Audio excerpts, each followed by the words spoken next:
Thank you. Wonderful project, and we wish you luck that it takes off once again. Hope so. I will be there on the 27th. I don't know what is going on. But lots of effort put by you, and a great proposal that we can see. Had it come, but I mean, had it not been bombed, it would have started by now. I hope so. Actually, apparently, the situation is under control. The problem is how the investors are relaxed and ready to restart, or if they are still afraid. I think until the Middle Eastern situation is not going to end up, we can't dream too much. In the near future, yes, I'm praying every day. Sure. So after this lecture, participants will break for lunch, and our volunteers will take you to the Student Activity Center where we have the lunch arranged for all of you. But there are a few things that you have to keep in mind. You have to be present in all of the sessions, only then will you be getting your certificate. That is the rule, and we have to follow it. That is the rule by GYAN, which you already know is a program of the ministry, so the rules have already been spent out. We cannot compromise on rules. So suggest all of you do not miss any of the session, and you can see Yes, I know. Professor has made so much effort, coming down such a long distance, and wonderful projects, and lot many in pipeline. You'll get to learn lots, make the best of it, and do not miss any of the lectures. That is my suggestion to all of you, so that at the end of the course, all of us have a certificate in hand. Your hardship and your hard work in here is paid in. And these GYAN certificates, they are very valuable for your resume. All of you, it is a valuable addition to your resume. So please. By the way, in the afternoon, I'll also talk about the workshop that we have at Nalanda after the lunch. So 1 hour we are breaking for lunch. What's the time right now? 1:05. Well, Okay. the first. So can we reassemble at 2? The section is Right here. now I move it. 1:05. But So this, here's 1 hour. That's this good one, enough. when I made the section, I was Atul will lead all of you proposing for student a activity. traditional system of circulation where you enter with the car, and so Of the course. We had a very enlightening presentation in the morning, and I'm sure all of you appreciated it and got to learn lots. There's another very relevant topic that Professor will, it is about architecture and war. Because when we're talking of heritage is impacted by so many agents of change, and one of them is very, very, frightening, I would say, because it leads to very quick loss of valuable heritage. So we'll be talking of architecture and war, the importance of rebuilding the lost identity, and this is in continuation with what, in morning what he talked of, how he's trying to, work out a proposal for the 4 neighborhoods at Qatar, Doha, and that was a very brilliant performance, and I'm sure this also will be very enlightening and brilliant. So welcome, Professor, to the afternoon session. And thank you. I'll use this one, the one I have is one. Okay. Again, as we were talking about this morning, when we are dealing with the built-up environments, we're dealing with the identity of places. And this is a presentation I organized as a part of a conference we had in St. Petersburg last year, which was one of the many we had in the last 19 years, thinking at the importance of rewriting the Venice Charter of 1964, which can be considered responsible of many mistakes that have been done intentionally or unintentionally, following some series of rules which have been imposed worldwide through the UNESCO, through the ICOMOS, because of the theory of restoration of 1963 that was transformed in some way in a document that was the Venice Charter for the Restoration. Maybe you are too young to know about this, maybe you had no exams on restoration yet, so probably you are not that familiar with this theory.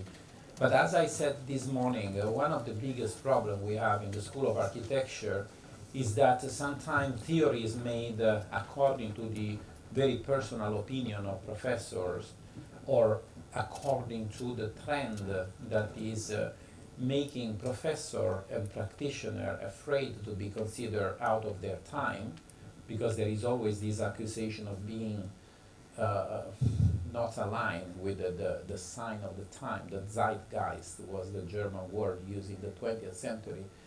And this is a problem, because in the past was not happening this.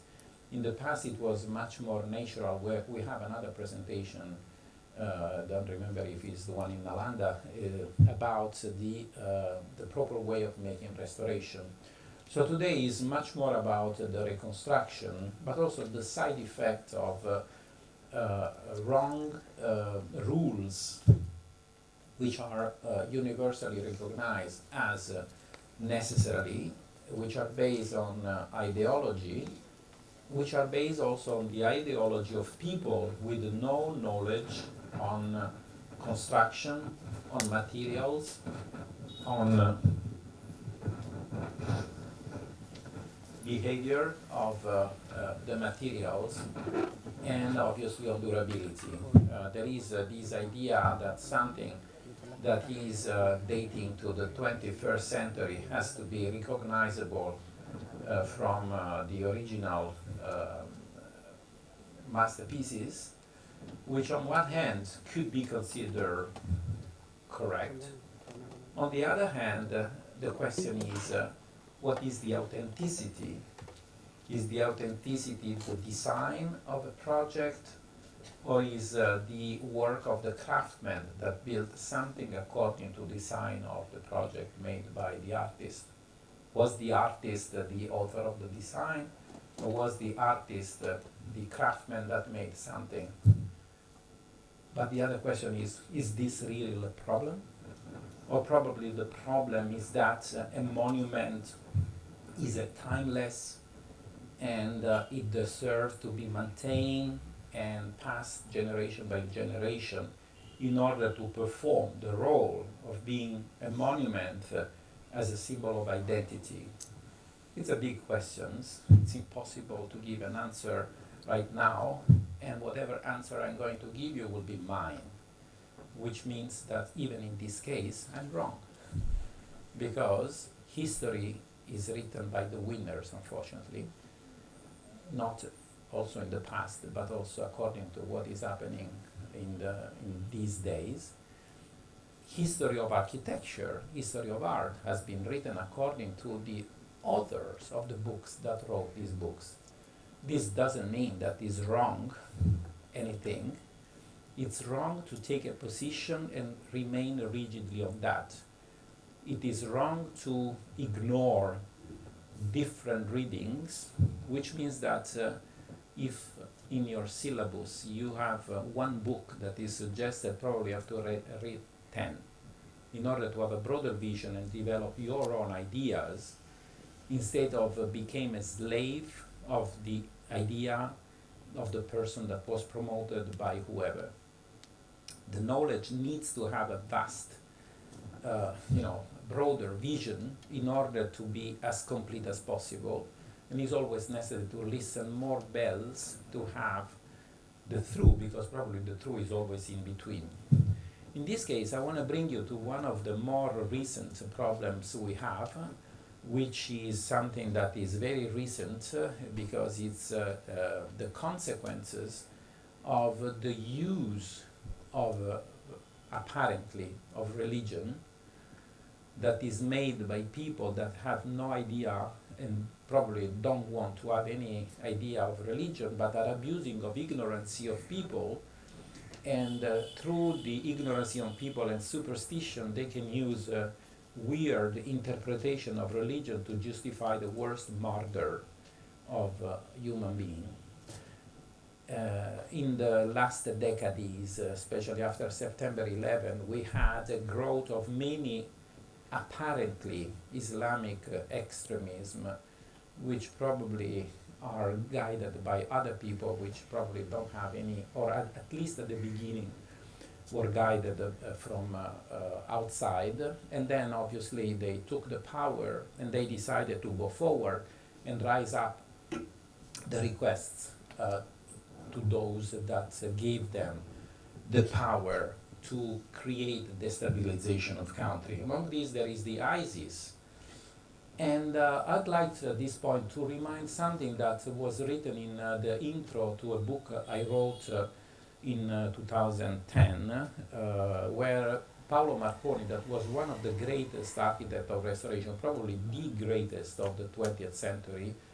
He died in 2013. We were big friends, and we became friends after my graduation. Unfortunately, I didn't have the opportunity to have him as a professor because I was in one course that was not the one of his. And because in Italy, public school of architecture have a lot of students. Guess that when I enrolled, in the first year we were 1,400 students of architecture, divided in dozen and dozen of courses.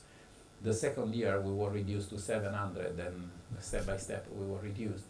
But this is to give you the reason why, unfortunately, I was not a student of this great architect who fell in love with my work because of my book I wrote on the modern urbanism, modern architecture of Rome, where I was talking about his father, which was one of the greatest architects of the earliest 20th century, Plinio Marconi, that... Yes? I just want to make it live. Oh, because there are two... Yes, obviously, I can avoid to use this. Because No, I just want to share the screen for Teams. Ah, was not. I'm glad that I didn't show me slides yet. उन्होंने बोला कि it's recording, I think. It's recording.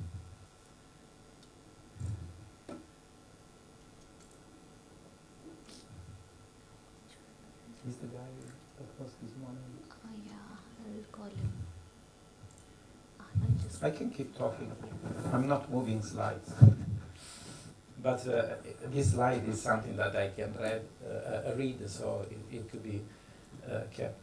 So I wrote about Plinio Marconi. His father was one of the greatest architects, urbanists of the early 20th century. So we, by accident, were involved in this program for rewriting the Venice Charter in 2006 in Venice, and starting from that moment, we were very close by working together, fighting against a lot of things that were happening. And so he was so gentle to write a fantastic intro to this book of mine, that is The Sustainable Cities Possible. And he wrote this important assessment that needs to be taken in consideration, thinking at what is happening, especially what is happening nowadays, especially in Palestine and Ukraine. He wrote, the trauma of World War II regarded above all the way of conceiving the architectural object as something connected to its environment, landscape, village, town, in a linguistic sense, bound to give people an environment where civil life and development are possible. The eventual traumatic destruction of this environment could cause a serious inconvenience, could produce maniacal depressive states, able to destabilize the population. Yes, please.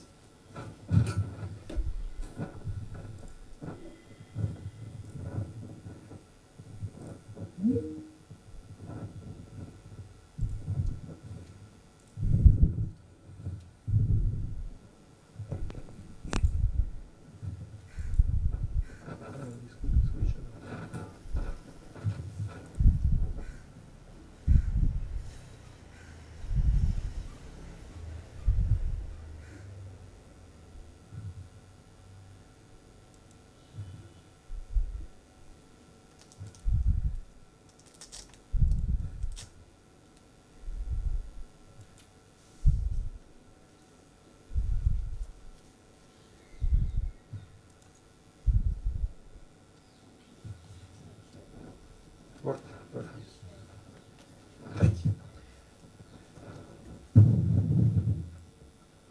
So to destabilize population, the Second World War had aimed to destroy whole cities, to strike not only the most important industrial centers, but also the biggest number of houses, beginning with the Warsaw destroyed by Nazi Luftwaffe on September 1939.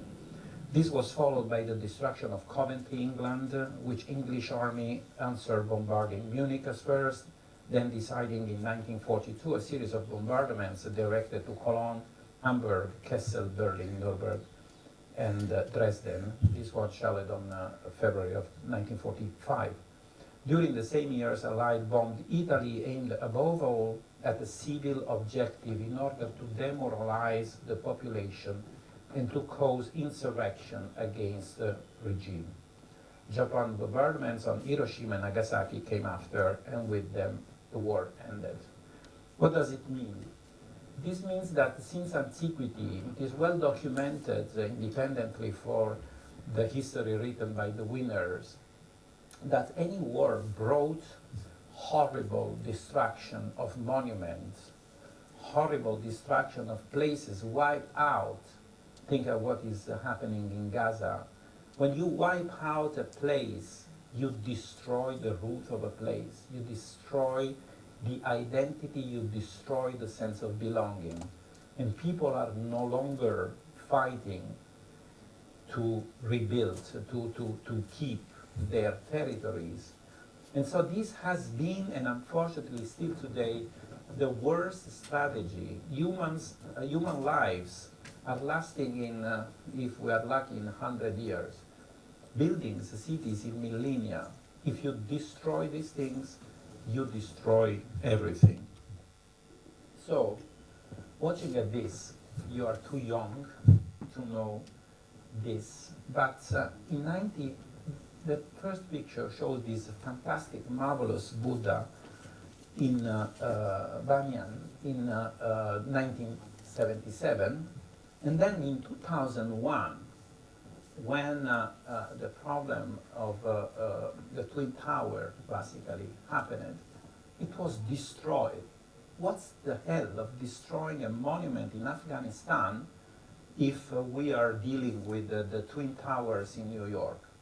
The reason for this is because the Taliban were monsters that were abusing of religion, and any abuse of religion also wants to destroy the memory of previous religions in order to bring the new one in a violent manner and make people scared about the possible punishment you can have according to some crazy god that is giving weird promises to these people. But obviously these people don't want to have anything to do with that. The very reason for this, and the very reason of many things that are probably going to be well known in the near future, are related with the request of the Taliban to UK and the United States because of the passage of a pipeline through the country, something that was not acceptable probably.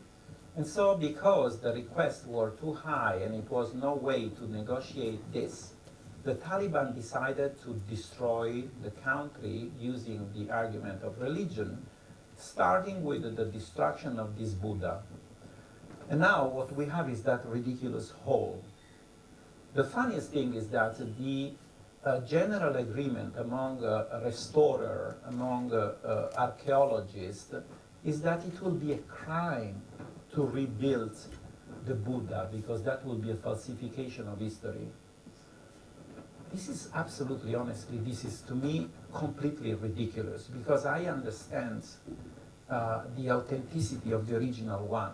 But if some crazy guy decides to destroy that, and I know any little corner of any little crack on the wall there, because all these monuments have been so well documented in centuries and centuries, that even if it's built with a new structure, even if it's not carved into the rock, but is built with the rocks assembled there, I think it's much more important for the population, which is not affected of the slavery of the theoretician that is saying that is a falsification of history, those people wants to have the symbol of their identity, even if they were living far away from this. This was a worldwide monument recognized by the UNESCO, and it is ridiculous that a few historians, which I prefer to define historicists, because it's any ism is a particular personal reading of something. Because of their theories, they want to forbid the reconstruction. Not rebuilding a monument that has been destroyed means to say the destroyers, you won.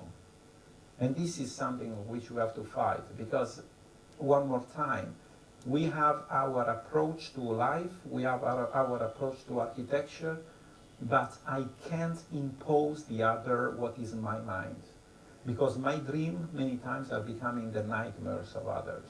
So any kind of architect, any kind of historian, any kind of engineering, any kind of human being has to learn how to listen the other and put away the ideology.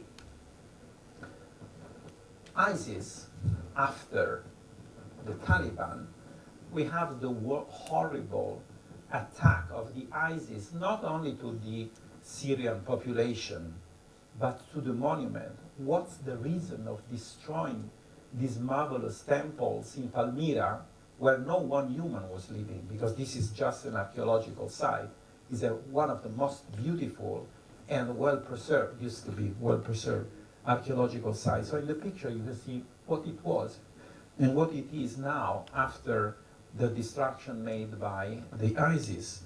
This is another building, fantastic archway entrance into the city of Palmyra, and so forth.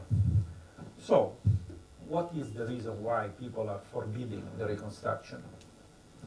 Following Cesare Brandi's theory of restoration and subsequent publication of the Venice Charter in prevailing ideology among many art historians, often lacking knowledge of statics, chemistry, and ancient construction techniques, the dominant thinking in the field of restoration would dictate that nothing that has been lost should be reconstructed, because this would involve a falsification of history. Is it possible to accept a certain dogmatic imposition in the face of the tragedy of lost identity, symbols of the people victimized by war or other tragic events? Who's Cesare Brandi? Cesare Brandi was this art historian who wrote the theory of restoration in 1963, that's due to the ideology of modernism of those days, said that when in 1902 the bell tower of San Marco in Venice collapsed, thank goodness early in the morning and no one was there, so nobody died, it was rebuilt as it was where it was.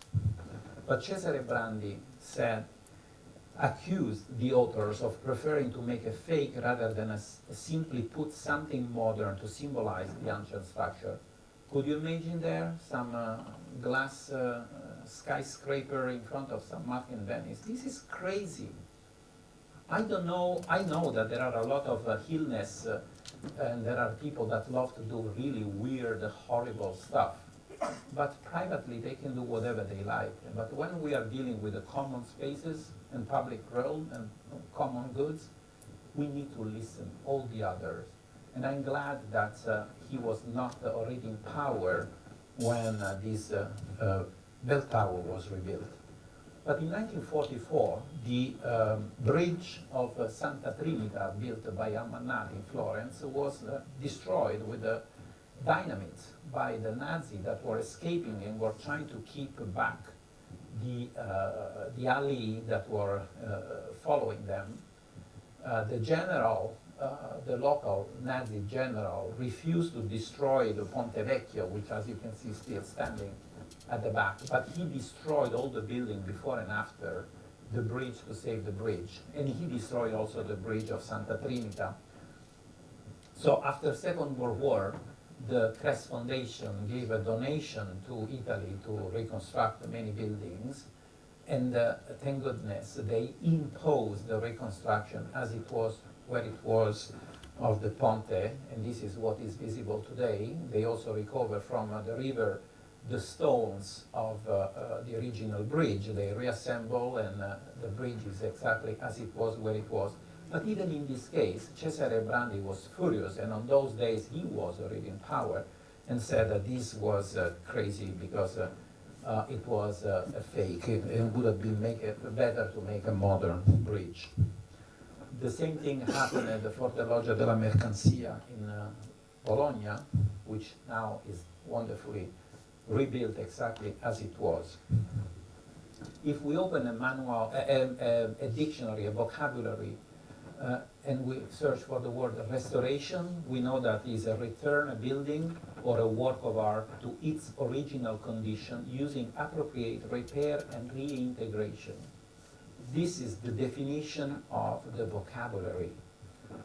Unfortunately, because of Brandi's theories and because of the easy way for ignorant to make works of restoration without having any idea of what they are doing, and because of their idea of being modern and being sign of the time, recently new theories of restoration have been developed, including the one that is talking about the artistic or critical restoration, which means that you can take the existing building, let's say that you have a building crack like one of those I show you, think about the shape, the image of the Loggia della Mercanzia.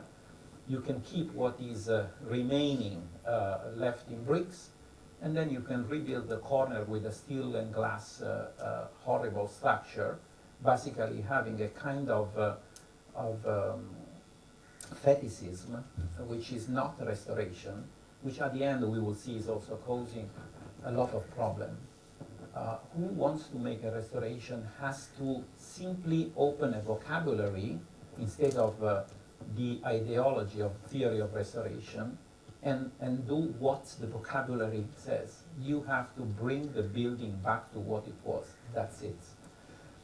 Anyway, differently, according to Cesare Brandi theory, as I said, and the Venice Restoration Charter of 1964 and the Vienna Memorandum of 2005 still prevail, that restoration means something completely different. The more a monument remake leaves out any addition and try to build a new unity on the old one, the more the remake itself is supposed to be approved. This is to avoid a forgery. You can't imagine how many times in my life making restoration I had to have arguments with those that have to approve the project because they were accusing me to make a falsification simply because I was making the analysis of the plaster to look to identify the original pigments of the original colors of a building or whatever you think. But if I do something completely monster over the building, they will be happy. This is crazy. They need to do a different job than making a decision. The theory actually has older origin than the Venice Charter, as I said, and although never acknowledged, goes back to the brainwashing of the rationalist, which was the modernist architecture in early 20th century in Rome movement, that led during fascism to the conception of law and regulation on architecture and restoration that were never later erased. One of the worst accusations I had in my life because of my love for the respect of places and the respect of tradition is to be pacifist, to be communist, and to be fascist, which has nothing to do with what I'm talking about. And also, probably it's necessary to consider that during fascist time, the only architecture that was fought was exactly the traditional one, because in 1938, a document, a law that has never been cancelled, that is called Instruction for the Restoration of the Monument, is written that for obvious reason of historical dignity and for necessary clarity in the present artistic conscience, it is absolutely forbidden, even in areas not of a monument or landscape interest, to construct building in ancient style, insofar as these represent a double falsification of ancient as well as recent history of art. This is insane, honestly. This is really dictatorship. And this is something that has to be completely revisited. But now, if we don't want to consider the imposition, if we don't want to consider politics and whatever you like, let's see what is happening when you impose with no reasons and without analyzing case by case what is necessary to be done and what is possible to be done. Let's see what are the side effects of this monistic culture. This is a project of Daniel Lipsky in the restoration in Ontario Museum in Canada. This is also Daniel Lipsky project of restoration and extension of the Dresden Military Museum in Germany. The imposition of new material and recognizability of restoration decided by historicists, one more time, has caused damage often irreparable to the historical archaeological heritage. So it's not just a question of aesthetic, because I can say Daniel Lipsky project is disgusting, but someone can say I like it. So let's put away the language and see what is inside the structure. The Athens Charter of 1931, at the point 5, decided that the experts have understood the various communication relative to the use of modern materials for the consolidation of ancient buildings and approved the judicious use of all the resources of modern technique, in particular that of reinforced concrete. Now, I can't blame probably these people because they didn't know what is happening in the reinforced concrete in the middle term. Because the first time when you have a reinforced concrete building, it looks extremely strong. I don't know how much you are familiar with the chemistry, but to produce the cement, the modern cement is a silicate, mainly silicate of calcium. You have to cook in a kiln the carbonate of calcium with a 2,400 degrees. You have a chemical transformation. Finally, you have a silicate of calcium. The silicate of calcium properties are excellent in terms of resistance under pressure, and having the same model of elasticity with iron, they can combine. Iron can resist on bending, and concrete can resist on compression. So apparently it looks a fantastic material, as they thought when they made this rule. Later, we discovered that the silicate of calcium produced in a kiln, it is a suffering of aging. And it is something that if it is exposed to humidity, tends to go back to the status of carbonate of calcium, whose cells is thicker than the silicate of calcium and is cracking. But the worst is that the carbonate of calcium is the worst enemy of iron. So it's biting, basically, the iron rods. And this is the reason why, unfortunately, a reinforced concrete building life could last, luckily speaking, in 80 years, but in any case needs a lot of reparation works on the way to, but then has to be replaced because it suffers of this. So the worst is when you use on pre-existing building. The Scholar Maturarum in Pompeii was bombed during Second World War without any reason, honestly, because it was the archaeological site of Pompeii was not a strategic location for Nazi when the Allies bombed. In any case, it was destroyed. The roof was rebuilt with reinforced concrete. So while the upper part was lost and rebuilt with reinforced concrete, the fresco part of the lower part, the pavements were survived, but but it was rebuilt with reinforced concrete by Amedeo Maiuri. In 2010, without any apparent reason, after some rain, thank goodness during the night, the building collapsed, and it has been lost forever. The Scholar Maturarum in Pompeii is now nothing. There is a void there. And this is because of the concrete built 60 years earlier that collapsed because of this chemical problem. Also, you have to consider that when you introduce a reinforced concrete on a historical building, you introduce some rigidity and some weight that is not planned in the original building. This is the Church of Anime Sante in L'Aquila, before the earthquake of 2009. What is interesting is that between 2004 and 2008, so more than 4 years, the building was closed for structural strengthening and restoration work by the superintendent office. By the way, I published this document immediately after the collapse, before the war canceled from the web. Nobody suited me because it was true. I had a real document to demonstrate what I said, and then what later on was also demonstrated. So the strengthening of the dome through the dismantling of existing cover with subsequent insertion of arch-welded grid with the steel tie beams was the project. Strengthening of the drum with the injection of cement mortar. Strengthening of the walls and roof of the two-side chapels of the transept through the construction of a reinforced concrete slab. While they were filming, the building collapsed. The slab of concrete of the roof worked as a hammer on the drum of the dome, and because of the weight of the concrete shell, part of the dome collapsed. By accident, when this happened, the wooden chain built by Giuseppe Valadier, when he built this dome, appeared. Basically, the construction was construction that was learning from the methodology of construction of Brunelleschi in Florence, using wooden chains to have a light structure that were equally distributing all the forces all around the perimeter and were resisting. And indeed, this building survived to the incredible, powerful earthquake of 1917 without having cracked, but it collapsed after 5 years of strengthening work of the 21st century.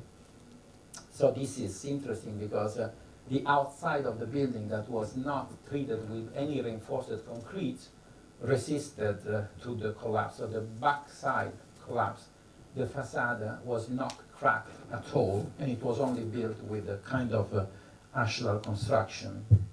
Nearby L'Aquila, there is a town called Santo Stefano di Sessanio, where an engineer, Italian-Swedish engineers, this village was abandoned for decades and decades. He decided to purchase the village and restore the village to bring back life and craftsmanship and typical traditional activities.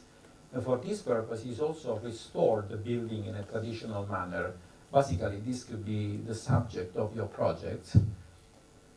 So he restored all the houses of the villages using only traditional methodology with traditional materials, traditional mortar, no 1 grain of cement.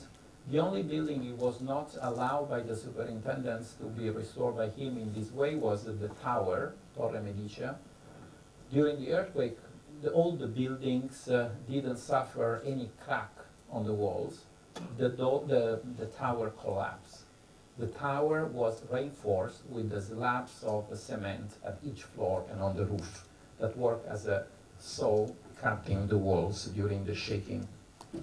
This is my hometown Barletta in the south of Italy, where in 2011, people with no knowledge of traditional methodology of construction were working on a building using a system of demolition and system of construction that were not friends of the adjacent building. Unfortunately, the adjacent building collapsed and 8 women working there died.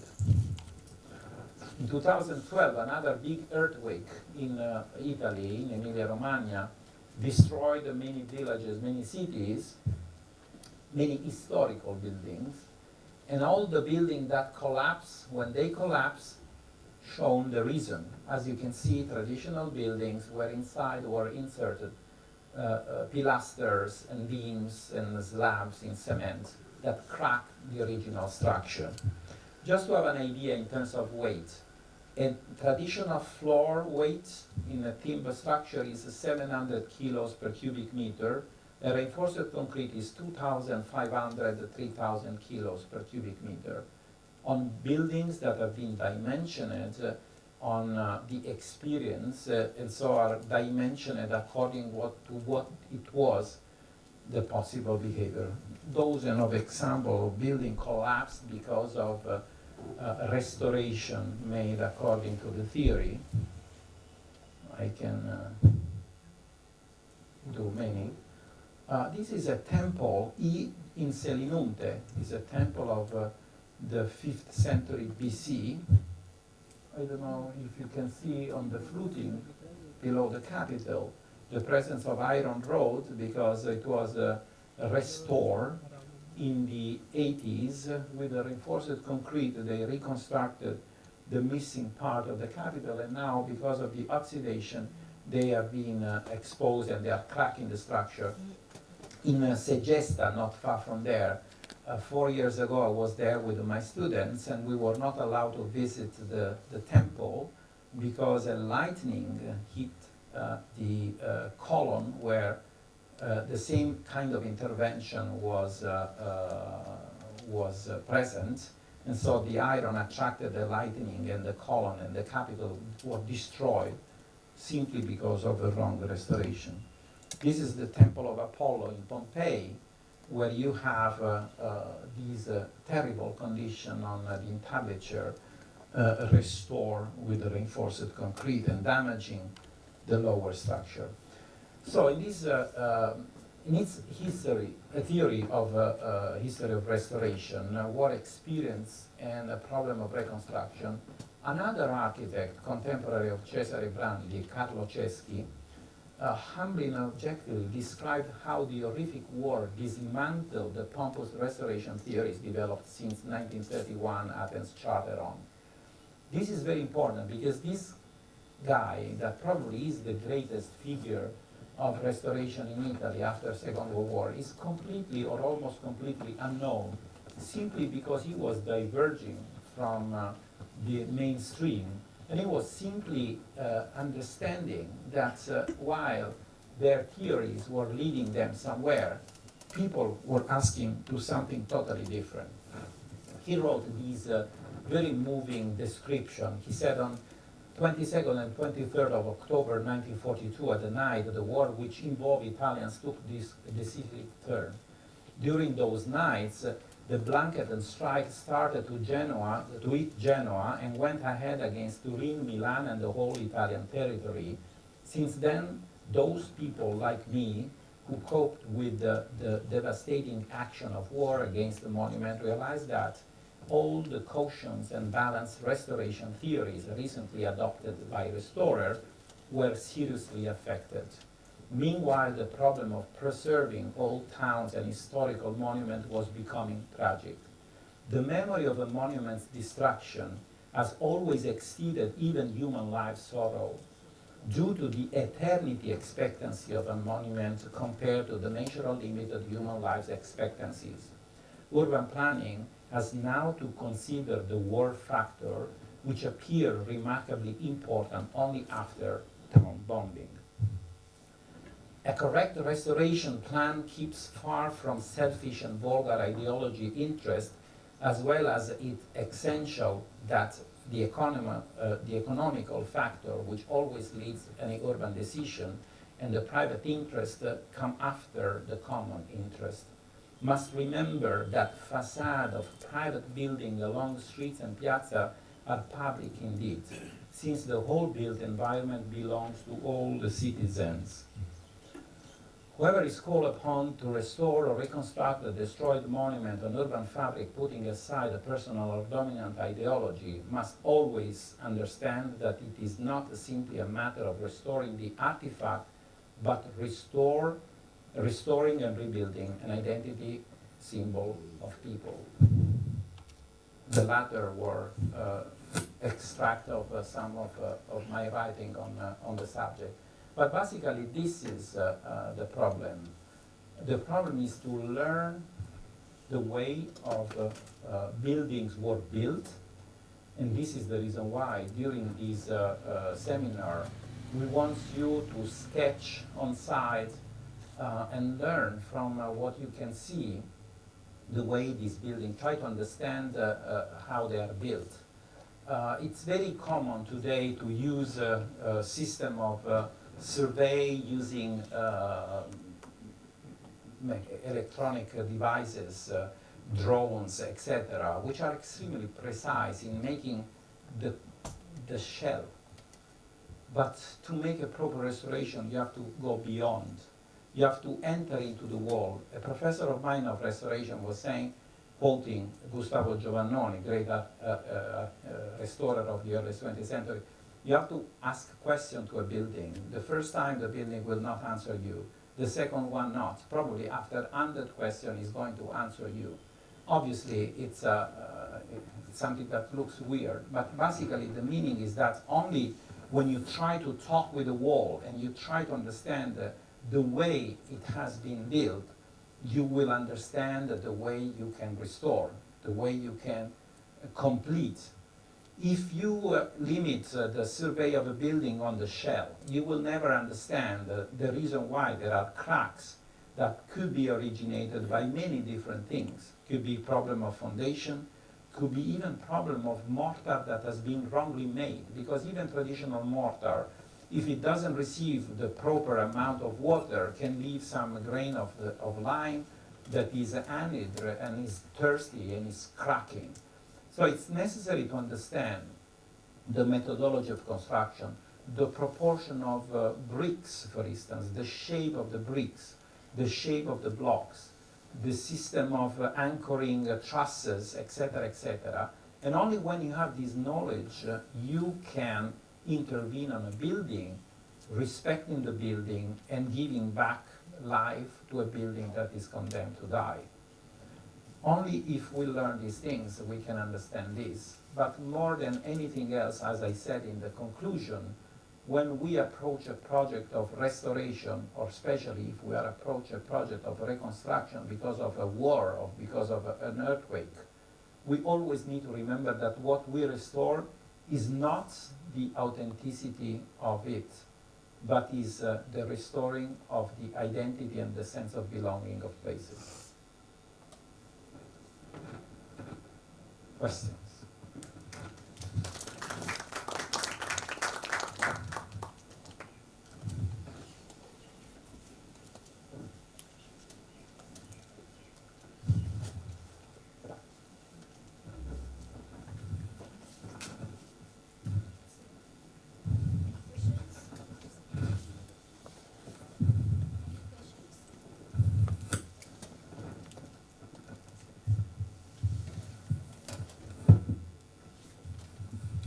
Hi, good afternoon. Wonderful presentation indeed, sir. So I was just wondering that, you gave so many examples pertaining to what happens post-war and how the restoration processes have taken place and have happened. So essentially, if at all a monument, a structure, a building has been demolished or brought down because of war or for whatever reason, so at the time of a restoration, it is expected that it be restored in the original form as it has been documented in its originality, versus what you were talking about, one of the experts vehemently opposing that no, it cannot be, it is falsification of history. So what is your take on that? Well, actually, until the Venice Charter, so until 1964, anything was possible, because the theory of falsification of history was not officially declared yet, and it was not worldwide taken in consideration. So it was possible, but what is important is also the misunderstanding or the misinterpretation of rules. Because despite of all the problems of the Venice Charter, the Venice Charter is also approving the anastylosis. The anastylosis says that we know this was a column, it collapsed, but it's there. Since I know exactly where this was, because it's there, I'm allowed to raise it back, which is something that is possible, but unfortunately is not that taken too much in consideration. So on those days, the experts were allowing to do that, Also because the School of Engineering were still teaching traditional methodology of construction and calculation. Yeah. With my students, I'm teaching the pre-modern way of calculating the abutment of an arch, of a vault, the way of dimensioning the arch of vaults, the way of building trusses and timber structure, the way of dimensioning the walls according to the length, are very easy formulas that were possible to be taken in consideration. Later on, the way of teaching limited also the knowledge of people, so the decision maker today are not provided with the right knowledge to express their own correct evaluation, and so they are following the trend because it is too complicated and unnecessary to study to have the proper answer to this solution. In my opinion, the restoration must be what is written in the vocabulary, as I said earlier. So my approach is always super respectful. I don't care to put my signature on a building because it's not a monument to myself, but is the monument that is asking me to be repaired as it was. So you believe in bringing back the lost glory, right? Absolutely. Thank you. Absolutely.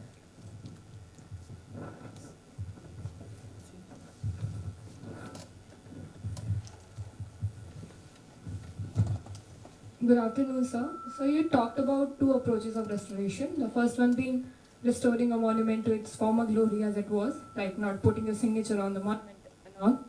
And the second one, like many of the architects or restorers are doing, is making it a modern structure, kind of adding the modernness to it. So what do you think about the middle ground, like letting the building how it is to remain how it is? Is it one of the approaches that could be considered, or should we follow like restoration properly?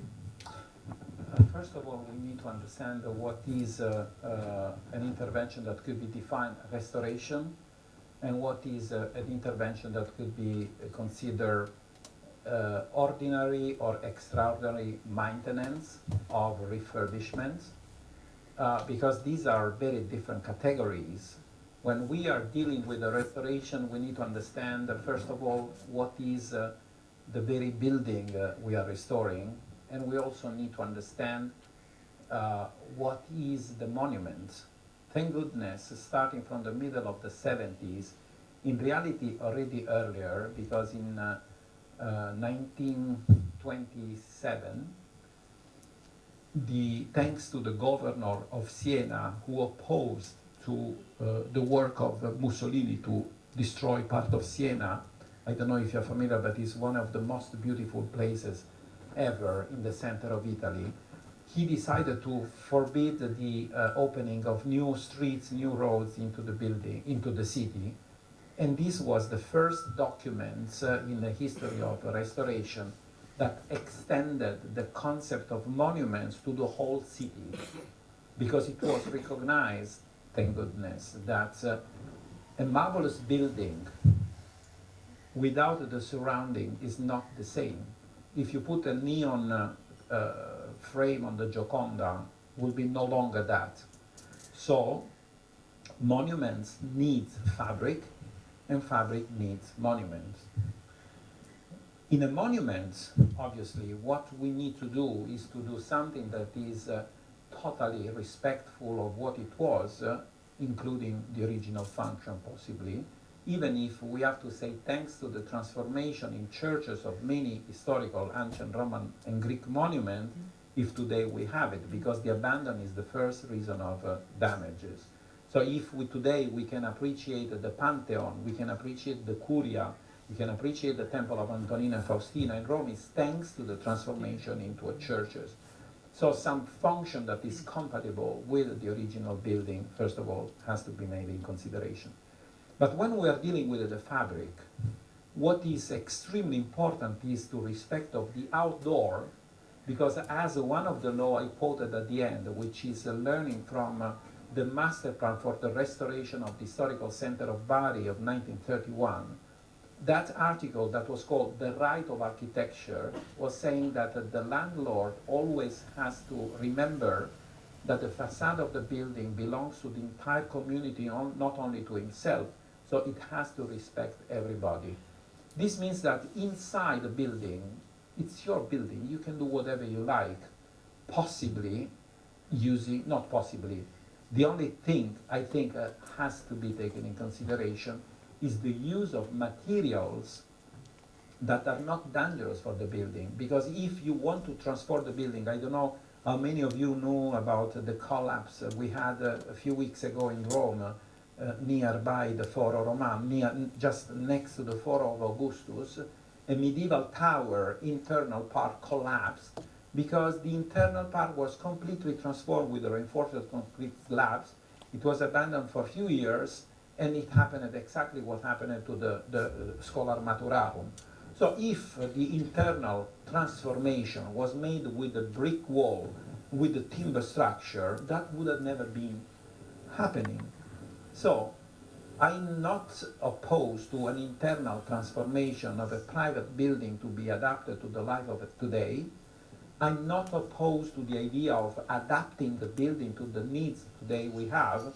For instance, if you need an elevator, you need to put an elevator, but the external part cannot be touched because the transformation of a building with a weird facade, only because we are in the 21st century, it is something that has to be avoided. This doesn't mean that you have to keep exactly the facade as it is, because probably you have an anonymous facade. But if you understand the character, if you analyze with the abaco, which is one of the things I would like to do with you, the abaco is basically a pattern language. Is the way we approach the project with well, my way to approach the project, but it's also the way I'm teaching to my students. When we have to make a project, we go on site, we draw the dictionary of places, which is different place by place, and we are not copying, we are simply working in continuity. The freehand sketch, I always says, that is something, when you take a picture and you run, you have that picture, but if I ask you something about a building, you will never give me the proper answer because you have no idea, because you made it faster. But when you sketch, this means that you watch. Through your eyes, you give some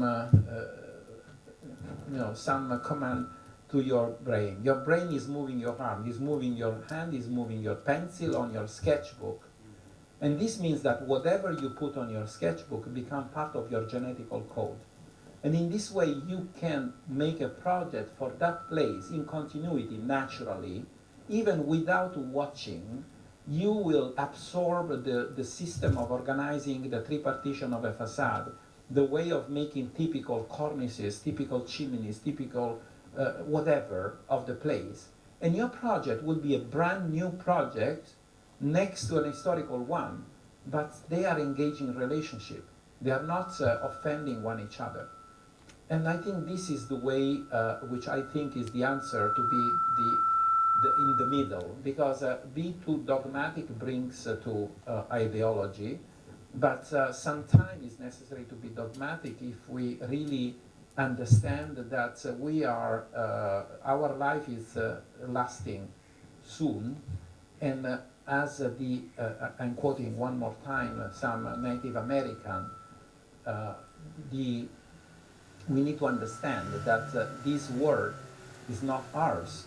It doesn't belong to ours, but belongs to our children and grandchildren that they gave us for this moment. And we have to keep the monument, the planet, as we receive, and even better, in a way that even them can appreciate with what we had the fortune to appreciate. We are not allowed to change it in bad.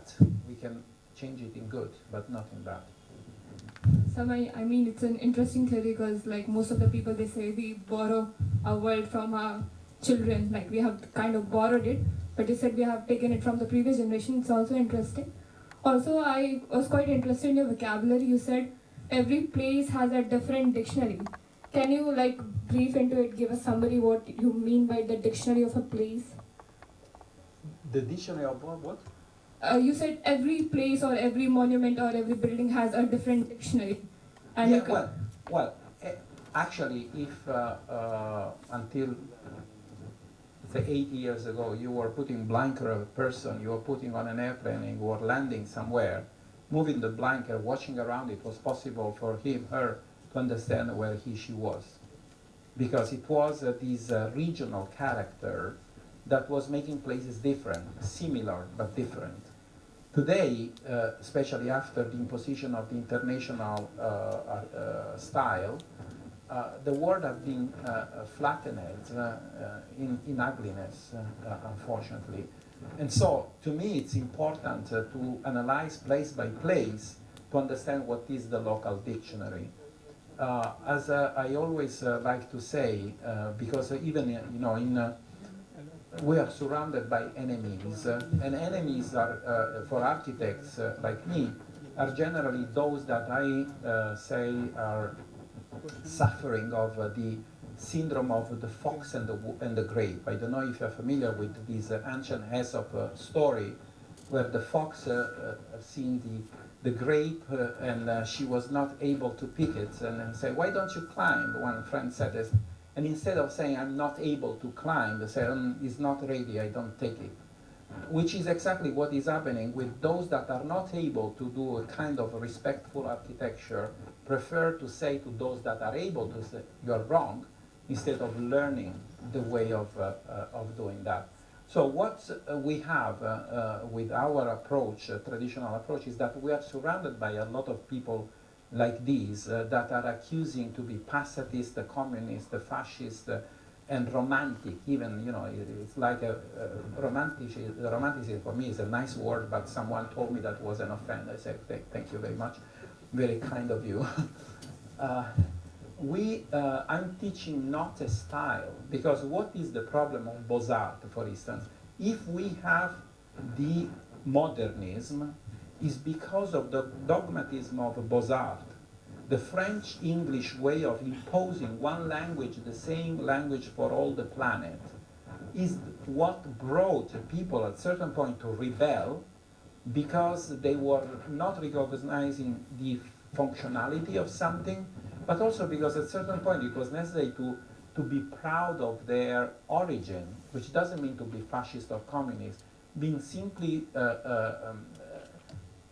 important for human beings to keep their roots strong. In a country with no history, which is the one that imposed ours, this approach, this is obviously difficult to be understood. But for countries, tomorrow we go to Nalanda. I was reading yesterday this fantastic description made by this professor of Harvard that says Nalanda in the 7th century was a mix of Cambridge, Harvard, and NASA all at once. Who knows Nalanda in the rest of the planet? And this is a pity. We need to be proud, you more than me, have to be proud of your fantastic background that deserves to be defended in any possible manner from those that are irrespectful and wants to have the best profit with no efforts. It's really, unfortunately, it's your generation is the more threatened by that. But the TikTok generation is, it's terrible. Sometimes it's difficult to talk with the students because they can listen you for not more than 4 minutes, and I bore you for 1 hour today. But at the end, you need to understand the importance of this, because the only defense you can have is a knowledge. That's why people are scared. That's why, for instance, the library of Nalanda was destroyed. The knowledge probably would have opened the eyes of people, so it's better to keep them in the grotto, like in the Plato myth. Thank you, sir. Thank you so much. And thank you.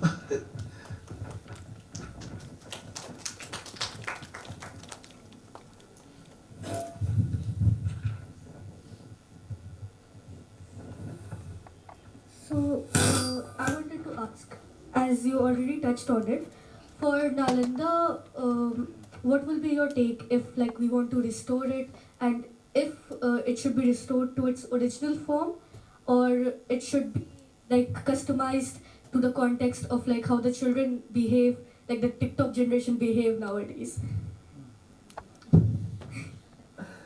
Well, this is a big deal. Obviously, thinking at the shape of these marvelous temples that are no longer there, which have been virtually reconstructed, the dream is to see at least one of these temples rebuilt exactly as it was. Obviously, it's necessary to open a big debate, and I don't know how much the mainstream coming from all around the world is going to react on that. In a place where some person can take a decision ignoring the rest of the world, probably would be possible. But unfortunately, sometimes you are accused of fascism, of nationalism, because being accused of fascism, it's a good accusation, because fascism is not a good thing. But being nationalist, I don't think is a crime. It's the pride of their country. And why I need to be afraid to say I'm Italian. Today, believing or not, there are politicians, especially because of the woke movements, which even in this case it is originated in a place with no much background, historical background, where abusing was the way of proceeding, because without killing all the Native Americans, America was not what it is. Without segregating, without having the slavery of black African, the prosperity of both England and India was abused by England and obviously the rest of the world by America. Without their approach of respectful approach to cities, if they really wake up, because woke, it's a weird word, but the origin is to be awakened. If they be awakened, they will realize that, for instance, the way of planning cities in the US with the district for the black community, the district for the Chinese, the district for this other, that is segregation, is not integration. But they present things always in a positive manner, saying that I'm respectful of this and I'm doing that. So because of this woke tendency that is affecting all the planet, in Italy, if you do something, you're proud about something, you are immediately accused of being nationalist or fascist. In England, one person was sued simply because he shown the Union Jack flag. This is ridiculous. Why I have to be afraid? Showing my origin doesn't mean that you are wrong. I'm simply saying I'm who I am, that's it. And I don't want to say me, this morning when I presented the project for Doha, the success of the project was mainly based on the fact that I was completely ignoring my tradition. I was respecting the other tradition. If in ancient Roman time, Augustus was able to bring the peace after centuries of civil war, it was because he respected the tradition. The altar of peace, the Arapacis, was built because he brought the peace. And what he did, for instance, was to host in Rome temple of other religions, instead of saying you are wrong. There are people that are really believing that my God is better than yours. At the end, is one God. We're using different interpretation. But if there is a God, the God is the same. Because the planet cannot be created from my God or for yours. It has been made by a God. We don't know who doesn't believe. That's another story. But in any case, there are traditions, there are things that are extremely, extremely important to be taken in consideration. So, for the TikTok generation, I think it's necessary to understand that it's necessary to make an effort. And it's not only TikTok, because now we're using the word TikTok, but the problems are much more because the amount of people that are developing dyslexia, it is increasing in some insane manner, and this is related to the way we are no longer able to write by hand. We are no longer able to make a math without the calculator. You know, I remember when I was a child, I was taught to make a radical account by hand. My first calculator was purchased when I was at the university. This is something that makes the life hard, difficult, but you must be proud, you must be happy, because this means that you are switching on a series of clusters in your brain that has been switched off by those that are making your life easier. The easier is your life, the worse is the way your brain works and develops. So there is an involution more than an evolution. In countries, I don't remember now which one in Scandinavia, it has been forbidden the use of computers and cell phone, because it has been recognized that people are no longer able to write. When I was a student and it was necessary to make a search, I was going to the archive, I was going to the library, and I was making my research. And these were allowing me to move faster, to understand, you know, I found this, okay, this refers to that. And at the end I was going from one library to the other. It was very fascinating. I grew up with the myth of Indiana Jones, so probably that was making me very happy to do it. But in any case, this way of increasing your knowledge thanks to your effort is something that is giving you such a fertile mind that nobody can stop you. So you need to be very, you know, hungry of knowledge instead of escaping, downloading from Google or AI information.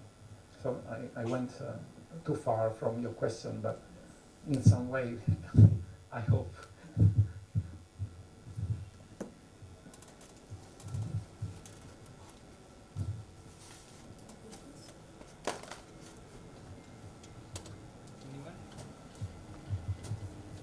Any more questions? Anybody? No? Okay. But at this point, since it was about the reconstruction of Nalanda, as I said, one, it could be the ideal, but even if we decided to keep everything as it is, this doesn't mean that we need to have a Ruskian approach. Ruskin is the guy that made the theory on romantic restoration, and in this case is not a bad word, romanticism. But the romantic restoration means not to touch everything and let it die. That I think is wrong, because at the end, if we were happy to enjoy the presence of something, it would be a crime not to allow the future generation to do the same. So that is the approach to have just conservation, not restoration. Conservation means to simply keep what you have. I think some little integration, reconstruction, it is necessary, especially if these reconstruction are prolongating the life of something that, if it's not protected, is going to die. But I think it's also possible to, probably would be ideal, to build something new. Could be the reconstruction of something, but if there is this idea of not touching anything of what is there, since there are buildings that are necessary to keep the monumental site alive, like a visitor center, like even the kiosk with the restrooms, these are things that are necessary. And this doesn't mean that this object must be horrible to be seen, because at the end, for those that knows what is the fractal, these micro things that could be in any case possible to be recognized at many different scales, from something that is invisible to our eyes to something that is immense, but at the end are regulated by the same universal and maybe divine rules. So if you analyze the root of a plant and then you go outside, you can see things that are returning. So the presence of a very little thing wrong can damage the rest. It's like the cell of cancer in a healthy body that then is proliferate and making metastasis and is killing people. The same thing could be taken in consideration if we consider the built-up environment and the presence of a monster building that is even very small. I always quote, for instance, the exit of the subway station in Piazza Dante in Napoli, made by a star architect, Guy Aulenti, which were presented as very respectful because are made of glass. So since it's glass is not visible. I don't know what is this Superman view that can allow you not to see through the glass, but the glass is working also to reflect what is around there, and it has a terrible impact. So even a very little object in a very large space could be extremely dangerous. And so maybe we can think about the construction of facilities that are necessary in the outskirts of the archaeological site, where the construction can use the same language, must more than can use the same language of the place, and it will be the place where those that are going to be involved into the design and into the construction are learning from the existing building, the methodology, the materials, the colors, etc., in order to have buildings that are built as a workshop to learn the way of restoring. So some work that is not limited to the very single object, but something that is planned with a long-term vision, because that, I think, is the only way we can preserve the heritage we inherited and we want to pass to the next generation.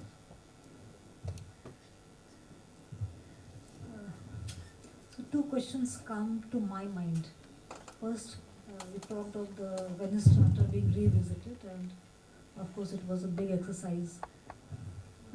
With this perspective that you tried to present and strengthen in this presentation of yours, when you talked of restoration, because otherwise if you see the concepts that has been there more relevant or more practiced is, of course, letting the mark of time be there and not really go into restoration. And at the time when Venice Charter was really drafted, it proposed it. Now once you visited and after being redrafted, is the World Heritage Committee also in line with this thought? Because Nalanda World Heritage Site is, it's a World Heritage Site.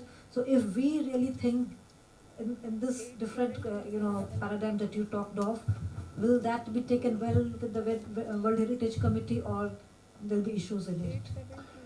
As I said, there are things that are, let's say, affecting the whole planet, and then there are local interpretation, and within the local interpretation, you can deal with enlightened people or stupid people. So it's always related with the specific case. In any case, differently from Italy, where because of is the place where Cesare Brandi made the theory, is the place where the charter was signed. There is an incredible rigidity, but rarely locally there are possibilities. For instance, in Palermo, unfortunately, probably I have some picture in the computer I can show you. In Palermo, that was horribly damaged by the bombing of Second World War, but also by the mafia speculation of the 50s, 60s, when thanks to the theory of building, thanks to the theory of modernism and theories of pseudo-social approach to the life, it was made a theory that historical centers were to be left to the evil bourgeois, and for the new emerging working class was necessary to build the new, they used the word the new Jerusalem, the classless society, which is a horrible lie, because at the end these are horrible dormer districts which are the tank for mafia. Now there is a project, a program of reconstruction of many of the streets that were abandoned. Via Loro was a parade of fantastic palazzi since the ancient Norman time, so since the 13th century up to the 18th and 19th century, that was horribly bombed. Thanks to a master plan of restoration, Sicily is a regione a statuto speciale, so it's a region that, despite the Italian law, can have some, say, independency. Probably because they were lazy, they were not reading what it was presented. In the 80s, it was presented a master plan for the restoration of the center of Palermo that was approved, but it was ignored for many years. Recently, they decided to take it, and because also people were no longer interested in living in the suburbia, and using that law, that master plan, they started rebuilding along Via Loro the building as they were, where they were, with the same materials.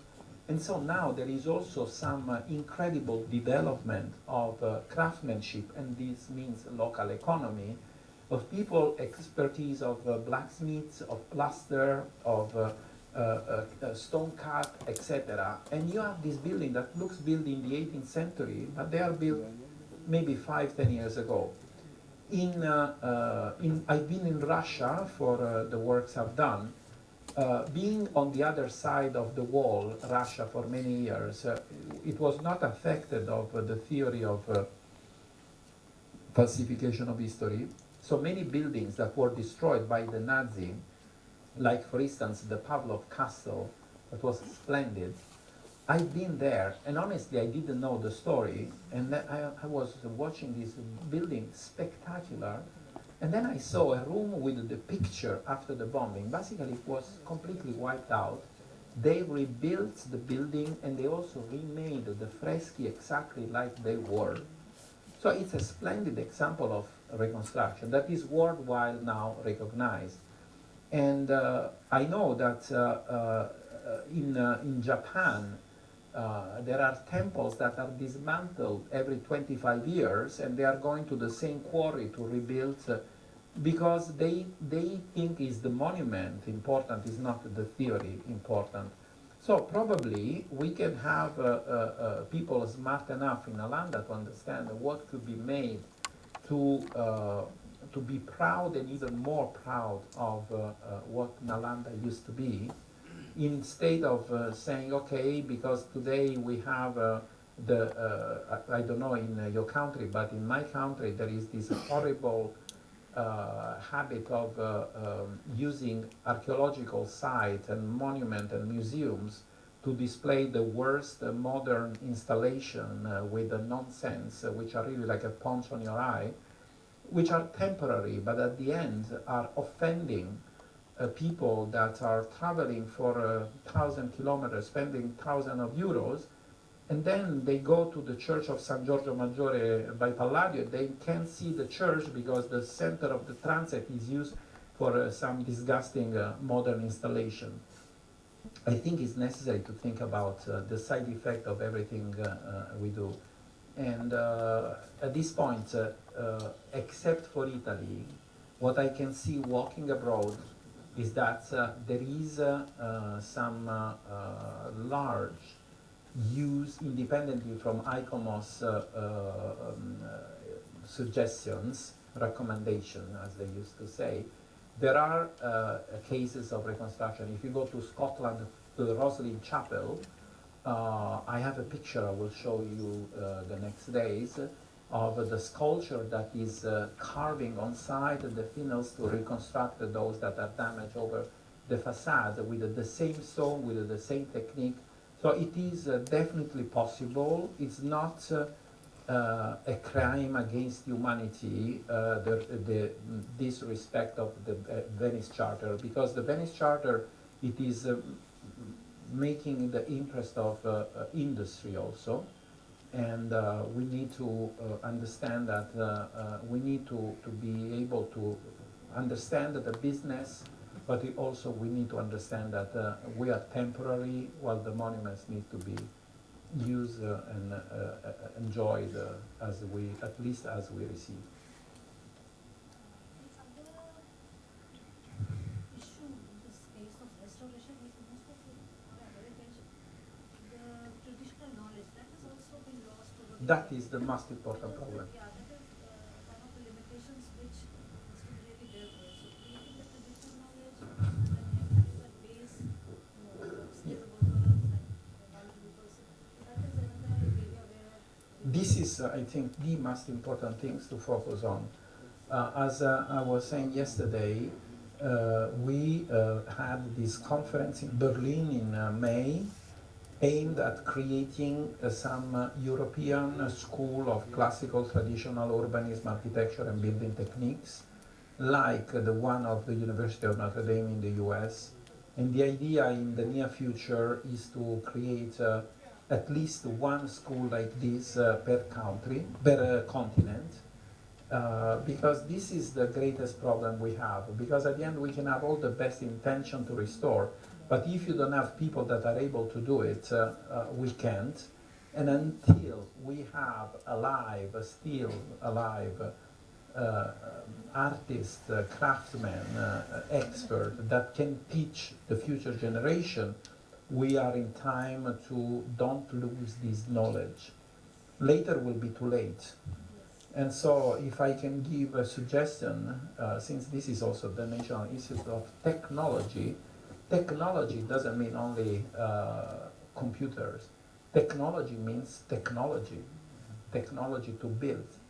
And the rediscovering of all the technologies is not crazy, but at the end is the future. Quoting again Paolo Marconi, that was this great architect of restoration. I remember when I invited him for the first time in our school to attend the final jury, the way I don't know what you do here, but in the American system, the way of making project for the students is that at the end of the semester, when they make the final presentation is a pin-up, where each student is presenting his or her own project to a jury, and have some professional debate. And I invited Professor Paolo Marconi, and at the end I thought he was joking, because at the end he was enthusiastic, he was watching, and I was not sure if he was serious or not. And I said, "You are futurists." And I said, "Come on." And I said, no, I've never been that serious like now, because this is the only credible future, because actually we touched the bottom of the barrel, and the only way to go forward is to understand that we probably need to restart from the place where we were, where we fell asleep.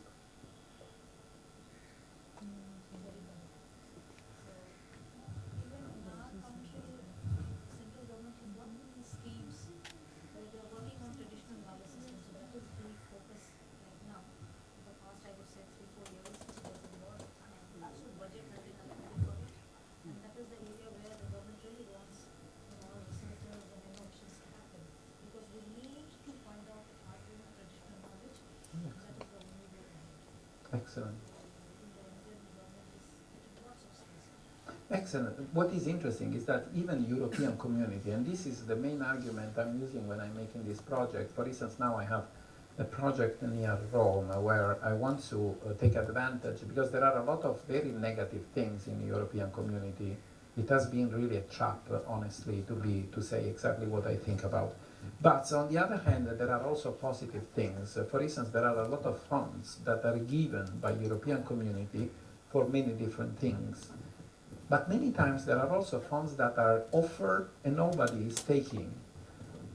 Someone took it, for instance, in the beginning of the 90s, the city of Santiago de Compostela in Spain, following the project Rafael of European community, made the entire restoration of the city, even the floor pattern and the stone drainage, with 75% of funds not to be returned offered by the European community. And the program was based on the idea of reforming the craftsmanship, which is great, but nobody is doing, because building is based on industrial building, and so there is no reformation. But actually it's possible to take money offered by the state, offered by the European community, with a project that are presented not as a project of a building, but a project of a vision to generate labor and to generate future. So something is to present a building. I say, I would like to build this building. And something is to present a building and I say, I want to build this building like this because I would like to form 50 people that in the near future are going to form other 50, etc., etc. I want to build in this manner because I want to demonstrate the ecological behavior of buildings like this versus the others. So if you present a vision, not only a project, no one can say you're wrong, because it's something that always has to be demonstrated with something that is proving. And since now, there are all around the world, there are so many examples of things that have been done successfully. I'm going to talk, for instance, when I will make a presentation of my project for urban regeneration, I'm going to talk about a project near Paris, which was one of the worst suburbia with a lot of violences that have been wiped out starting from 1990, and now is a city of 35,000 of inhabitants with 43% of social housing, which are impossible to be recognized because are mixed into the context. It looks like the historical center of Paris, but transformed in a kind of garden city. And it has been such a successful project in terms of environment, in terms of urbanism and architecture, and in terms of sociology, that now in France, in 5 years, they invested 60 billions of euros to tear down Monster District and replace with a district like this. And the Disney felt that this is a big business. It is building a city for 100,000 of inhabitants called Val d'Europe that is based on the same principle of Val d'Europe, of Plessis Robinson. So there are cases that are possible to be presented to say, I'm not reinventing the wheel, I'm not the god, the new guru that has the verb and all the rest is nothing. I want to do here what is, it has been done abroad and it works.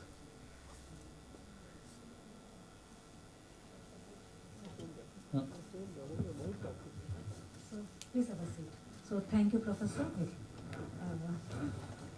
That was another area where we really need to put our thought, and I'm sure our participants, the wheel of thought has started moving faster because of most of the participants, I think many of them are into research, so they must be working in their research areas. So they're already into the thinking mode, and now that wheel is moving faster because lots of food for thought has been given by Professor. Now we'll move into the next lecture of today. Professor Rao, who was supposed to deliver his lecture today, is not available for certain important reasons. So maybe in 1 or 2 days he'll be delivering his lecture. So we'll have another lecture right now, which probably both of us can do it together, because we'll be talking about Nalanda and what is it that you're supposed to do tomorrow on the site. Now here I'd like to add one thing. Participants will have to gear up because tomorrow we start early. Because Nalanda is a bit far, it takes nearly 2.5 hours to reach and 2.5 hours to get back. So 5 hours is lost on the road, and we need to work there for at least 5 hours. So that means we need to start early. So tomorrow, please, today eat well, sleep well, morning rise up early, take your breakfast, and be here at 8:30. I hope it's not all that early. 8:30 is not all that early, but let it be 8:30. Don't make it 8:35 even, because I've already told you we have a tight timing for tomorrow. Okay? So 8:30 we'll have a lecture of yours over here itself, which is already there in the schedule. So 8:30 to 9:30 we'll have a lecture, and then 9:30 we'll leave, 12 we'll reach there, have our meal, and then by 12:30, 12:45 we'll start our work on the site. You must have had a little idea of what we're expected to do tomorrow on the site. But once we'll explain the site, and then we'll tell you how we are going to go about it. Okay? So thank you.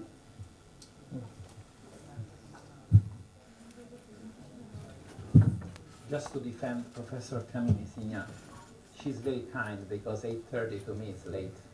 When I have a field trip with my student, we move at 7 because we have to travel a lot in Italy. So.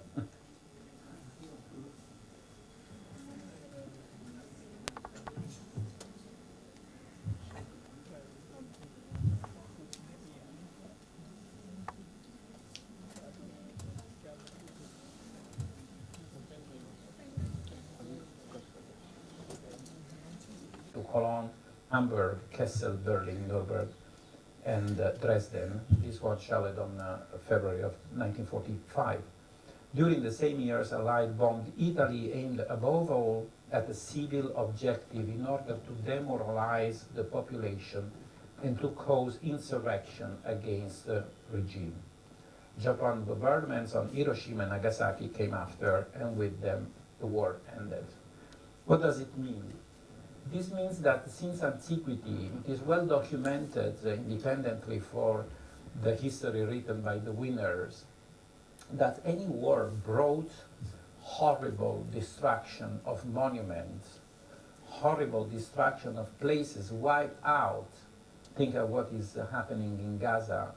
When you wipe out a place, you destroy the root of a place. You destroy the identity, you destroy the sense of belonging. And people are no longer fighting to rebuild, to keep their territories. And so this has been, and unfortunately still today, the worst strategy. Human lives are lasting in, if we are lucky, in 100 years. Buildings, cities in millennia. If you destroy these things, you destroy everything. So, watching at this, you are too young to know this, but the first picture shows this fantastic, marvelous Buddha in Banyan in 1977, and then in 2001, when the problem of the Twin Tower basically happened, it was destroyed. What's the hell of destroying a monument in Afghanistan if we are dealing with the Twin Towers in New York? The reason for this is because the Taliban were monsters that were abusing of religion, and any abuse of religion also wants to destroy the memory of previous religions in order to bring the new one in a violent manner and make people scared about the possible punishment you can have according to some crazy god that is giving weird promises to these people. But obviously these people don't want to have anything to do with that. The very reason for this, and the very reason of many things that are probably going to be well known in the near future, are related with the request of the Taliban to UK and the United States because of the passage of a pipeline through the country, something that was not acceptable probably. And so because the requests were too high and it was no way to negotiate this, the Taliban decided to destroy the country using the argument of religion, starting with the destruction of this Buddha. And now what we have is that ridiculous hole. The funniest thing is that the general agreement among a restorer, among archaeologists, is that it will be a crime to rebuild the Buddha, because that will be a falsification of history. This is absolutely, honestly, this is to me completely ridiculous, because I understand the authenticity of the original one. But if some crazy guy decides to destroy that, and I know any little corner of any little crack on the wall there, because all these monuments have been so well documented in centuries and centuries, that even if it's built with a new structure, even if it's not carved into the rock, but is built with the rocks assembled there, I think it's much more important for the population which is not affected of the slavery of the theoretician that is saying that is a falsification of history. Those people want to have the symbol of their identity, even if they were living far away from this. This was a worldwide monument recognized by the UNESCO, and it is ridiculous that a few historians, which I prefer to define historicists, because it's any ism is a particular personal reading of something. Because of their theories, they want to forbid the reconstruction. Not rebuilding a monument that has been destroyed means to say the destroyers, you won. And this is something which we have to fight, because one more time, we have our approach to life, we have our approach to architecture, but I can't impose the other what is in my mind, because my dream many times are becoming the nightmares of others. So any kind of architect, any kind of historian, any kind of engineering, any kind of human being has to learn how to listen the other and put away the ideology. ISIS, after the Taliban, we have the horrible attack of the ISIS, not only to the Syrian population, but to the monument. What's the reason of destroying these marvelous temples in Palmyra, where no one human was living, because this is just an archaeological site? It's one of the most beautiful and well-preserved, used to be well-preserved archaeological sites. So in the picture you can see what it was and what it is now after the destruction made by the ISIS. This is another building, fantastic archway, entrance into the city of Palmyra, and so forth. So, what is the reason why people are forbidding the reconstruction? Following Cesare Brandi's theory of restoration and subsequent publication of the Venice Charter in prevailing ideology among many art historians, often lacking knowledge of statics, chemistry, and ancient construction techniques, the dominant thinking in the field of restoration would dictate that nothing that has been lost should be reconstructed, because this would involve a falsification of history. Is it possible to accept a certain dogmatic imposition in the face of the tragedy of lost identity, symbols of the people victimized by war or other tragic events? Who's Cesare Brandi? Cesare Brandi was this art historian who wrote the theory of restoration in 1963, that's due to the ideology of modernism of those days, said that when in 1902 the bell tower of San Marco in Venice collapsed, thank goodness early in the morning and no one was there, so nobody died, it was rebuilt as it was where it was. But Cesare Brandi said, accused the authors of preferring to make a fake rather than simply put something modern to symbolize the ancient structure. Could you imagine there some glass skyscraper in front of San Marco in Venice? This is crazy. I don't know, I know that there are a lot of illness and there are people that love to do really weird, horrible stuff. But privately they can do whatever they like. But when we are dealing with the common spaces and public realm and common goods, we need to listen all the others. And I'm glad that he was not already in power when this bell tower was rebuilt. But in 1944, the bridge of Santa Trinita, built by Almanati in Florence, was destroyed with dynamite by the Nazis that were escaping and were trying to keep back the alley that were following them. The general, the local Nazi general, refused to destroy the Ponte Vecchio, which, as you can see, is still standing at the back, but he destroyed all the building before and after the bridge to save the bridge. And he destroyed also the bridge of Santa Trinita. So after Second World War, the Crest Foundation gave a donation to Italy to reconstruct many buildings. And thank goodness they imposed the reconstruction as it was, where it was, of the Ponte, and this is what is visible today. They also recover from the river the stones of the original bridge. They reassemble, and the bridge is exactly as it was, where it was. But even in this case, Cesare Brandi was furious, and on those days he was already in power, and said that this was crazy because it was a fake. It would have been better to make a modern bridge.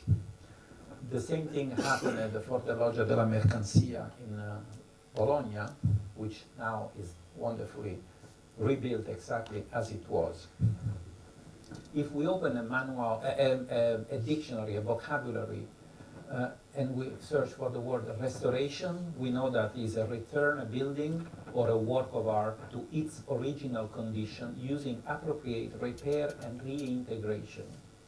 This is the definition of the vocabulary.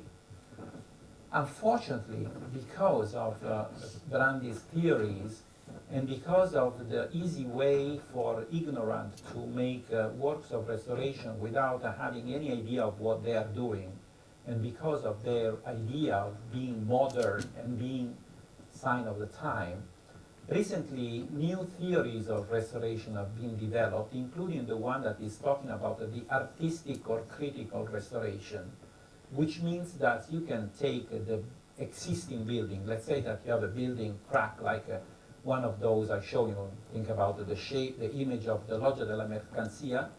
You can keep what is remaining left in bricks, and then you can rebuild the corner with a steel and glass horrible structure, basically having a kind of fetishism, which is not restoration, which at the end we will see is also causing a lot of problem.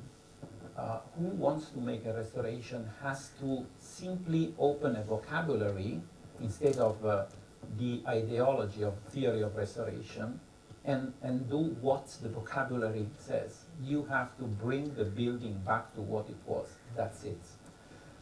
Anyway, differently, according to Cesare Brandi theory, as I said, and the Venice Restoration Charter of